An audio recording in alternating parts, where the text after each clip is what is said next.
What's up, my lovelies? How's everybody doing today? You are looking live at my parents' computer room. Hanging out with the dad for Father's Day, so thought I'd do a Periscope here. And I did the poll yesterday, and a few people voted on it. And what everybody wanted to talk about today was way too early predictions for the Big 12. And of course, I'll let everybody kind of join in, give everybody a few minutes to hop on and have some fun, discuss, and tell me if you think I'm crazy or if I'm leaving something out. Please let me know. But again, I'll give everybody a few more minutes to join in. It's going to be a little bit more quiet today.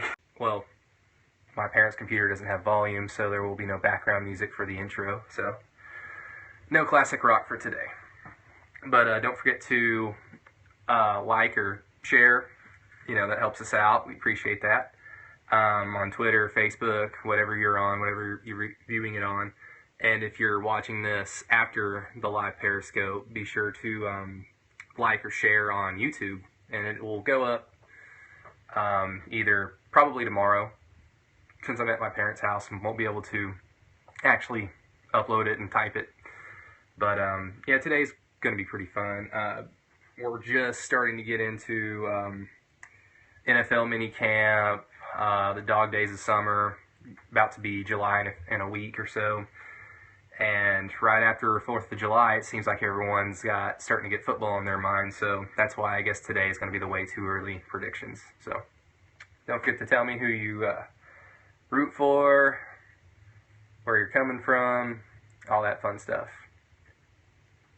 But I actually had to write some notes down for this one, so this is kind of interesting. I actually feel kind of legit.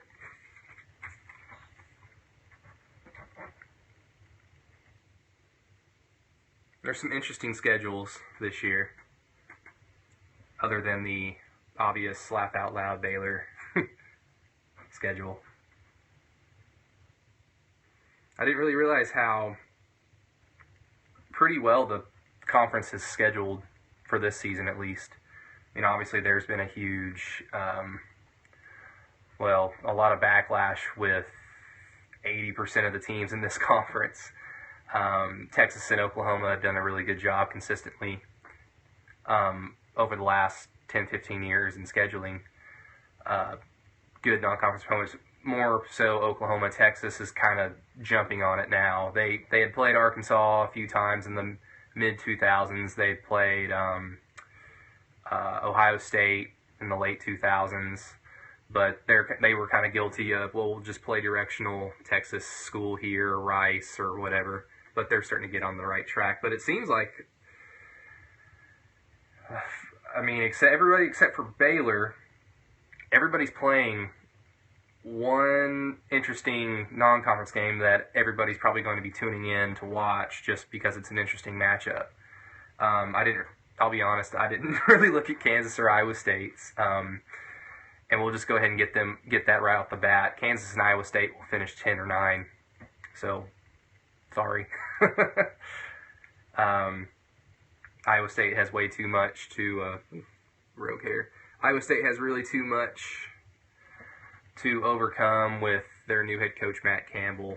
So I'm just going to go ahead and give them a wash for this year, although I wouldn't be surprised if they had one upset just because they do have a Thursday night game scheduled at home at night, and OSU fans will remember how nightmarish it is to play there at night on a Thursday night. And the team this year to play Iowa State on Thursday night will be Oklahoma, who, if everything goes according to plan, they will be either number 1 or definitely in the top 3 by the time that game rolls around. So every team in this conference, except Kansas, is talented enough and ripe enough for a huge upset. So that's what makes this conference so interesting to follow.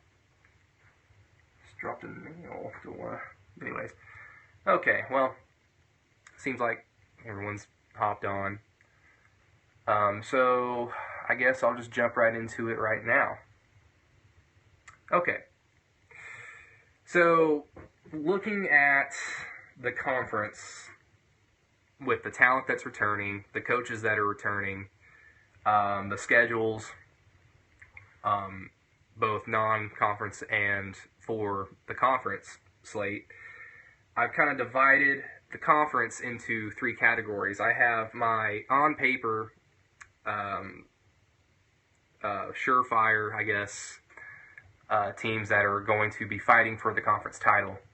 And I have them ranked from top to bottom: Oklahoma, Baylor, and TCU.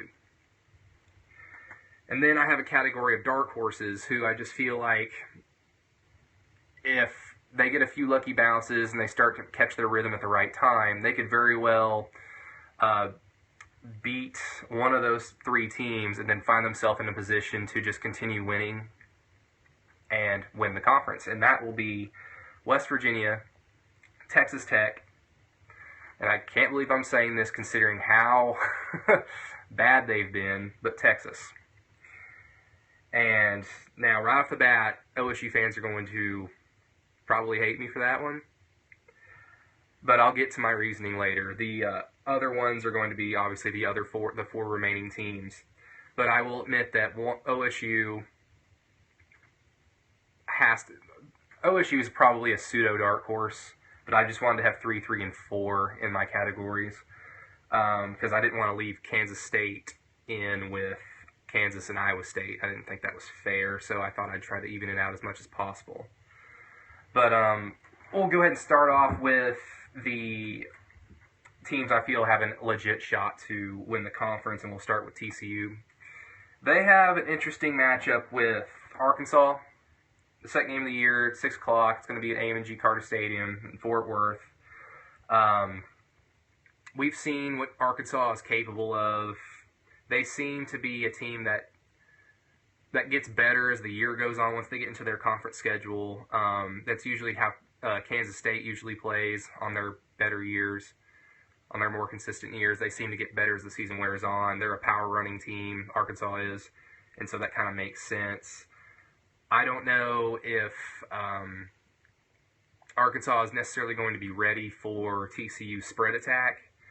Now, granted, TCU is going to be trotting out a brand new quarterback more than likely, so there is that kind of monkey wrench that gets thrown into the equation, but it's at home. Gary Patterson's mantra is defense, and no matter how many big-time players he's lost either to the NFL or to graduation, he always does a very good job of having a consistent defense, and a power running team plays right into his hands. So that's going to be a win.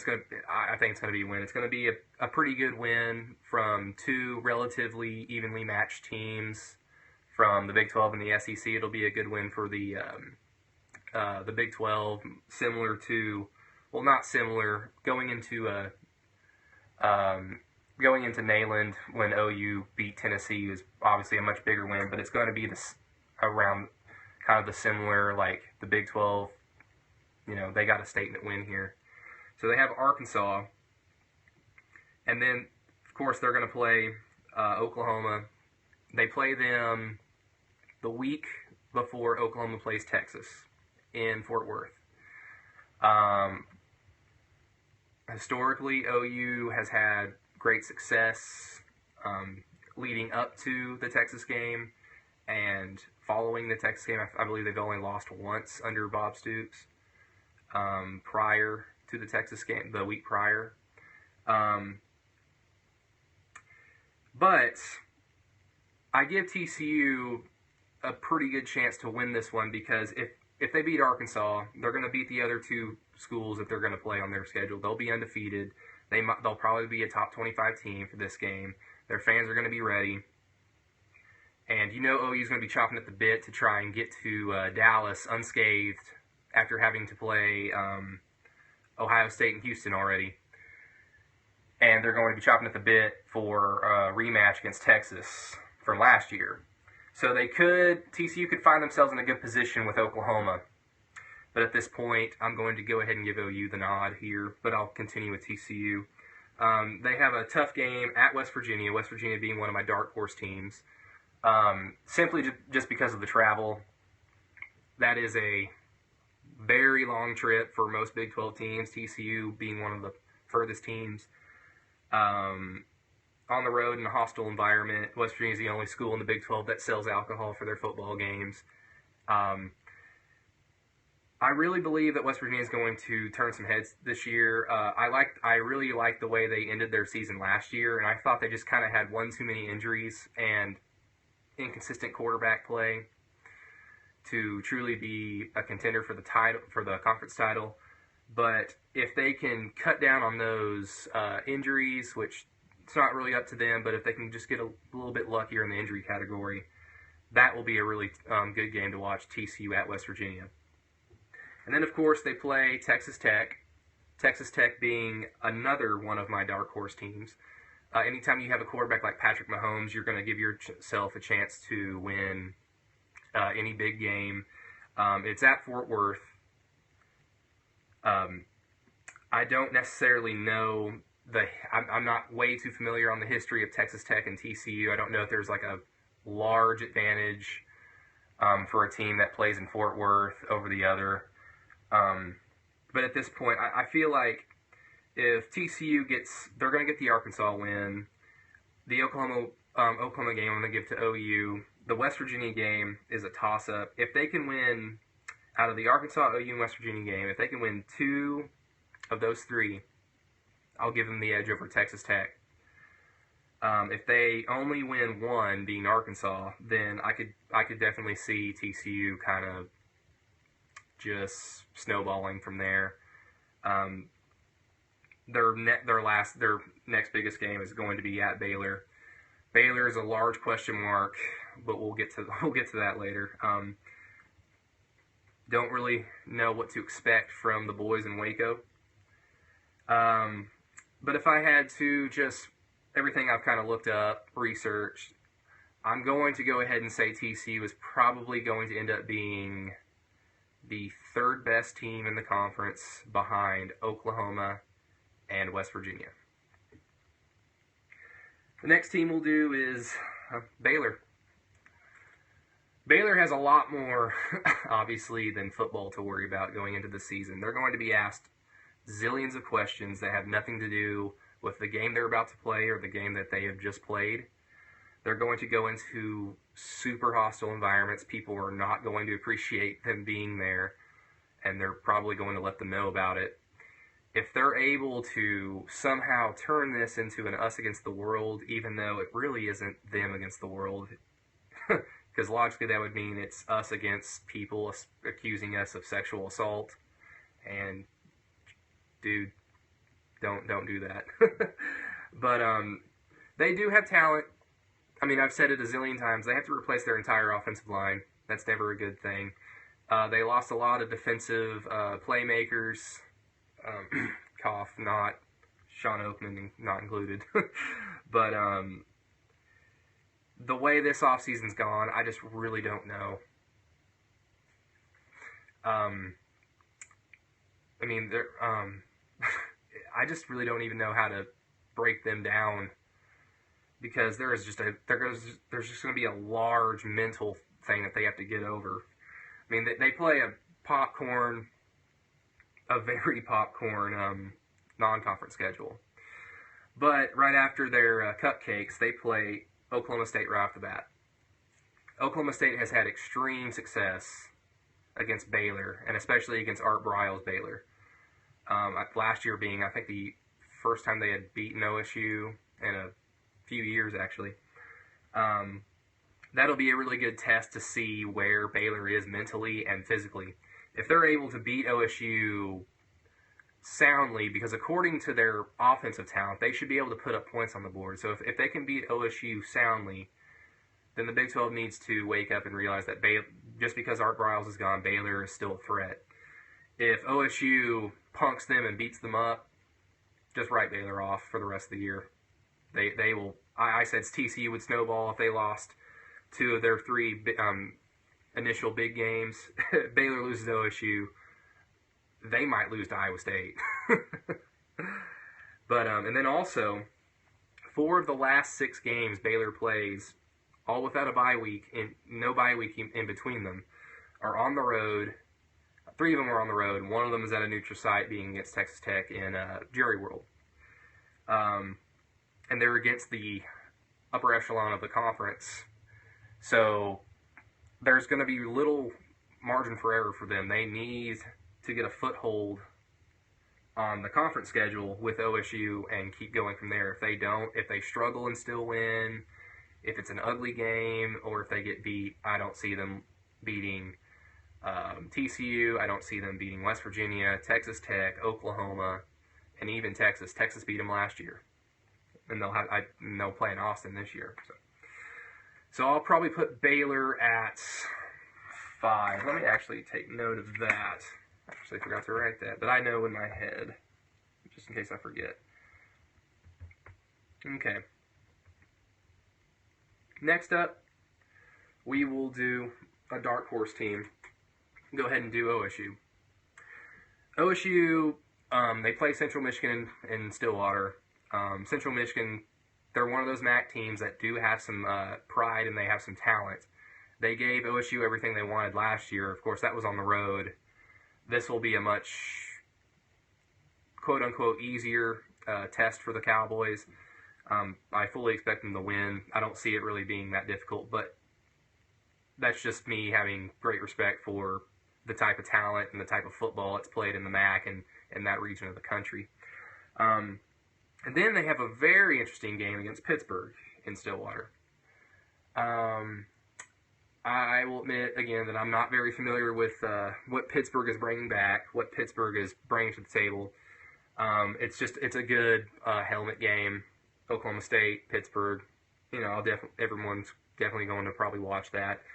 It will be a good test, though, to see if OSU has finally gotten over the offensive line inadequacy. If OSU can figure out how to block and run the football, they will jump from the lower category I put them, and they won't even be a dark horse. They'll be a legit threat. They will certainly replace Baylor. The only reason why I put Baylor in there right now is because the talent that they have offensively and just the huge unknown, so I kind of have to put them there. But if OSU can figure out how to run the ball, I don't see a lot of defenses in this conference being able to stop them. It'll just be simply, you've got to outscore them. They're going to have probably the most NFL-ready quarterback in Mason Rudolph, pocket passer, good size. He's got some wheels. He's had a little bit of a confidence issue. J.W. Walsh would come in and bulldoze his way into the end zone once they got into the red zone, and that's never good for a starting quarterback to know that, okay, I didn't get a 60-yard touchdown pass here, so I got to give it to Walsh. So that factor is out the window finally.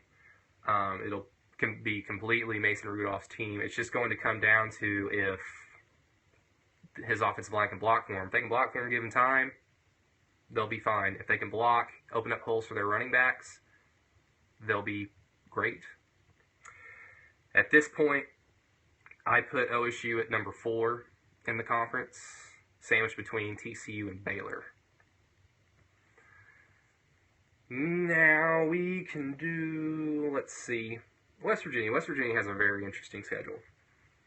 They start off right off the bat playing former Big 12 team, former Big 8 team, Missouri. Missouri is going to be trotting out an offense that will be led by former Oklahoma offensive coordinator Josh Heupel. OU fans are not particularly happy with the job he did. I'm not happy. I think he's a very capable coach with limitations.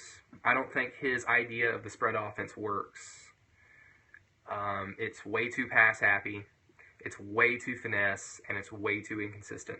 So I see that as a pretty big win for West Virginia right off the bat. Missouri's going to have talent. They've always had nice players on defense. They've always had at least one skill guy that had NFL aspirations.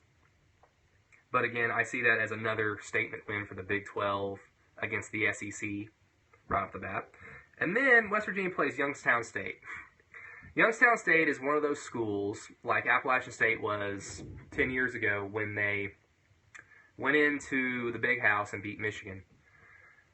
They're a team with a ton of pride, ton of talent, and they're going to be coached by Bo Pelini.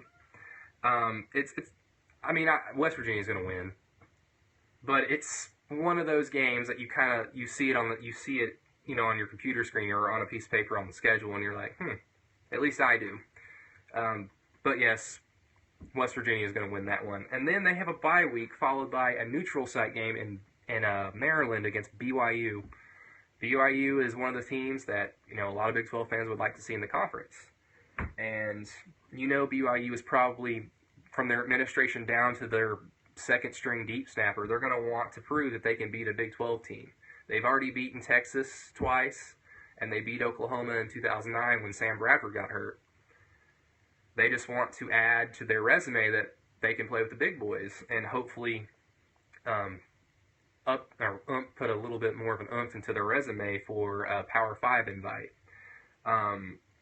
So right off the bat, West Virginia's first 3 games are against Missouri, BYU, and Youngstown State. That's a pretty salty non-conference slate, and I got to give them credit for that.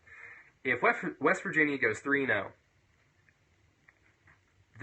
I think they'll end up as the second best team in the conference. They have a very good offense. It's just going to come down to their quarterback play.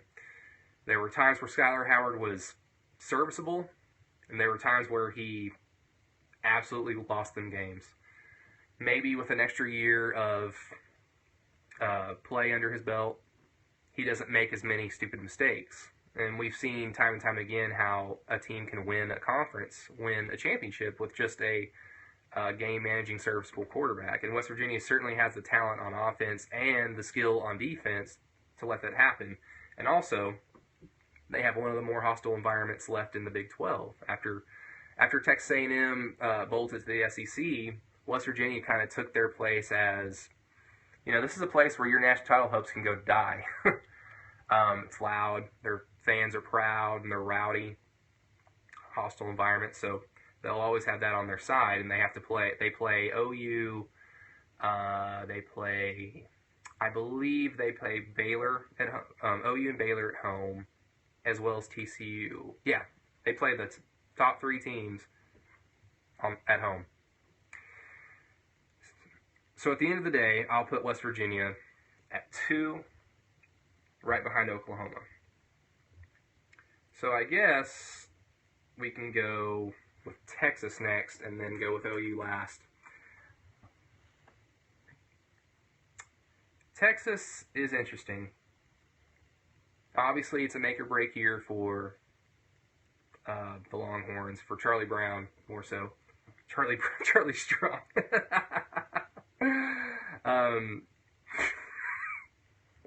Edit that out. It's a make-or-break year for Charlie Strong. They had a lot of enthusiasm coming off their recruiting class that they had just pulled in. Their talent is older. They were one of the youngest teams in the country last year, and they proved that they can beat the better teams. They beat OU and they beat Baylor. They were throttled by TCU. But, there are just times where you just can't write off a team just because of the name on their jersey, and Texas is a hard team to write off. I want to believe that they'll improve. I don't know how much they'll be able to show for it, because they do play Notre Dame, they do play in Berkeley against California, and then of course they've got to play OU in Dallas, and OU's going to want to get revenge for last season. And then the rest of their schedule is favorable. There's a lot of home games thrown in there. They do have to play Texas Tech in Lubbock, and Texas has not had that much fortune in Lubbock. But having said all that, I don't see a lot of the big games going their way. They caught a lot of teams off guard. They caught OU off guard. Baylor kind of gave up on their season. They didn't really. I saw a whole bunch of I don't care from Baylor in that final game, and they were playing with a wide receiver trying to throw the ball. So at the end of the day, I think I'm going to put Texas at number 7, right behind Texas Tech.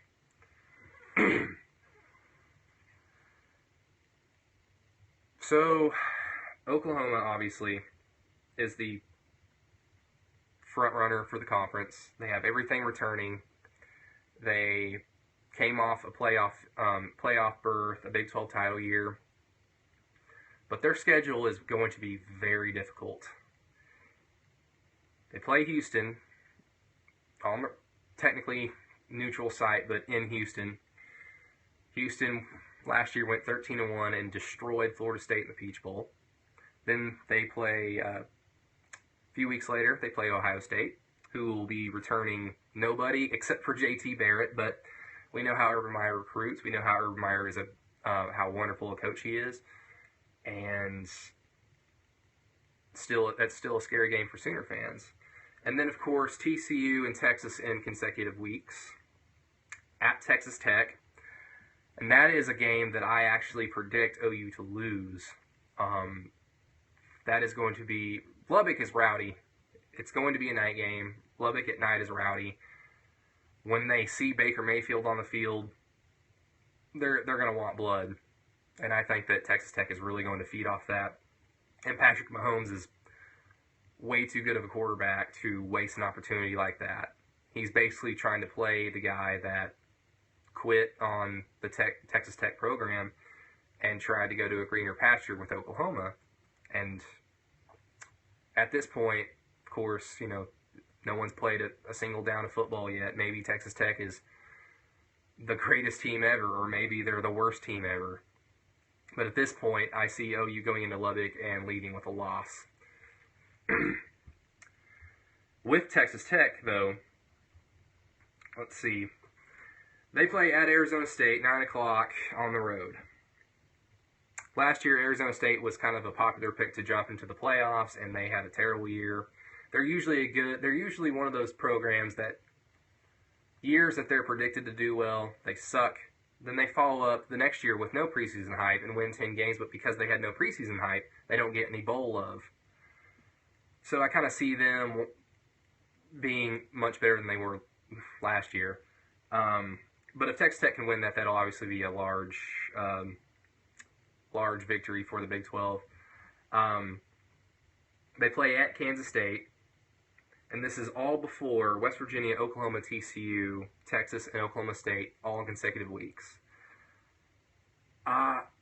If I was a fan of Texas Tech, I would hate that my initial game against the gauntlet of the Big 12 is on the road at Manhattan against Bill Snyder. It's not really favorable. Because of Texas Tech's meat of their schedule, that's why I kind of have them much lower than what I actually think they're capable of. They're capable of finishing in the top 3 of this conference. But they have to play Kansas State, West Virginia, Oklahoma, TCU, Texas, OSU, all in consecutive weeks. I don't see how they could navigate that schedule favorably with as soft a defense as they have. They have a quarterback that can win them 3 or 4 of those games by himself. But defense wins championships. But going back to Oklahoma, the 2 non-conference games are going to be the huge test for Oklahoma, obviously. If they win both of them, they will definitely be ranked probably number 1 or number 2 in the country for the rest of their Big 12 schedule. Cavs are dubs. I'm a Thunder fan. It's really hard to go against Golden State just seeing how good they can play. But man, Cleveland has all the momentum. If Iguodala is hurt, Cleveland all the way. If Iguodala can play like he's capable, then I kind of see all those trash threes that Steph Curry and Klay Thompson throw up going in, and then Cleveland losing. So I think it really comes down to Andre Iguodala. But anyway, going back to Oklahoma, if they win those 2 games, they'll be ranked number 1 or number 2 in the country, and they'll have their destiny laid right before them. We've seen OU in the past choke in those situations. But I feel like with Baker Mayfield in charge, with the year he had last year, he's the unquestioned leader of the team. The team not only listens to him, they believe in him. The offensive line is going to be much better, and it was pretty damn good last year. The biggest question is going to be Sterling Shepard. The loss of Sterling Shepard more so. If OU can find either a combination of D.D. Westbrook, Jarvis Baxter, Geno Smith, the transfer from Penn State, or Mark Andrews, a combination of them or one of them steps up to be the go-to guy, then OU is going to be the number one team in the conference, no question, because not only do they have that talent in the receiving core, they also have Samaje Perine and Joe Mixon running the ball. Defensively, they turned a lot of heads last year. They played well above their capabilities at times. Now they're all a year older. And, the new stadium does look pretty good. They're all a year older. Stephen Parker at safety is going to get a lot of Thorpe Award attention, I believe. If OU is successful, I think he'll be in the discussion for the Thorpe Award at the end of the year. On the defensive line, Charles Walker is a beast. He's going to be a first-round draft pick if he can stay healthy this year and continue on the dominant play that he had from last season. He missed the Orange Bowl due to injury. Other than that, I see OU as the top dog in the conference because even throw the playoffs out of the equation, if OU can lose one of the two big non-conference games and still, I would feel that they are the best team in the conference. Losing at Houston from how they played the past season, while it will be embarrassing to a lot of OU fans and disappointing, you got to look at Houston and say they're legit. And then if they beat Houston and then have to play Ohio State and lose, Urban Meyer, man, they're good. Ohio State's good. They're a good enough program to go into any stadium and leave with a victory. But so there you have it. I'll just give my early prediction of being Oklahoma. I see Oklahoma going. I see them losing one game at this point. A few weeks ago, I had them losing two. The closer we get to the season, the more confidence I have in the team, or in Oklahoma. I see them losing at Texas Tech. I don't see them going undefeated. If they go undefeated, hand them the trophy. I don't see them navigating their entire schedule without a blemish, at least one blemish. So, reviewing everything, we've got OU at number 1, we've got West Virginia at number 2, we got TCU at number 3, OSU at number 4, Baylor at number 5, Texas Tech at 6, Texas at 7, Kansas State at 8, Iowa State and Kansas rounding out the bottom 2, and they can be in any order that you prefer. But anyway, those are my way too early predictions.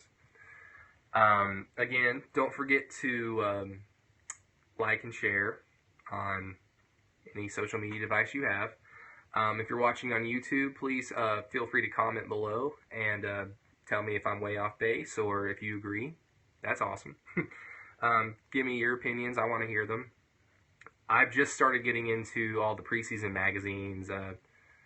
I just bought Lindy's the other day for the Big 12 and didn't get a chance to read it, but I'm sure if I really dissect it, I might look at my my list and have a different idea of switching a team like West Virginia or Texas Tech, you know. But again, the closer we get, the more we'll know. We're just a handful of weeks away from fall camp and the sport that we all love, college football. But everybody, I'm gonna go eat. I'm hungry. Been talking for a while now. Hope you all enjoy your Father's Day today, and again, don't forget to comment and share. But thank you all for joining.